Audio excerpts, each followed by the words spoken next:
bières sans alcool. Alors, mon expérience de la dégustation des bières sans alcool dans les verres noirs fait en sorte que je demandais aux gens de classer par force les bières les moins fortes à gauche, les bières les plus fortes à droite et la bière intermédiaire au milieu. Et souvent, la bière sans alcool se ramassait au milieu. Alors, j'ai déjà goûté à Rimouski, le bien, le mal, tu avais une petite machine à désalcooliser des bières. Et on pouvait goûter la même version de la même bière brassée de la même façon, mais une désalcoolisée, puis l'autre qui était encore contenait son alcool. Et j'ai constaté à ce moment-là que la bière sans alcool goûtait 3 fois plus sucrée, 4 fois plus sucrée que la bière qui contenait son alcool. Je trouvais ça vraiment étonnant.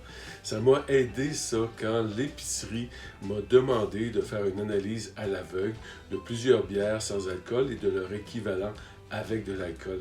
Et je me souviens très bien de cette Hefeweizenbier, c'est une bière allemande, et ma tête me disait, c'est vraiment la A qui est sans alcool, mais c'est vraiment la A que je préfère en voulant dire que c'est la bière qui avait de l'alcool. Je me suis fait avoir complètement, mon cœur n'a pas suivi ma raison.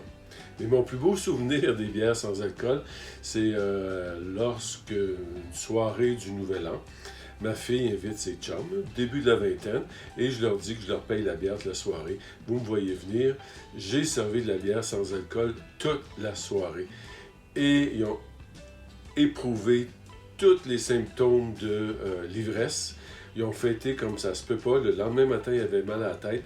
Ils ont eu 3 fois plus mal à la tête lorsqu'ils ont appris que ce qu'elles avaient bu toute la soirée, c'était des bières sans alcool. Santé, Mozart, la bière.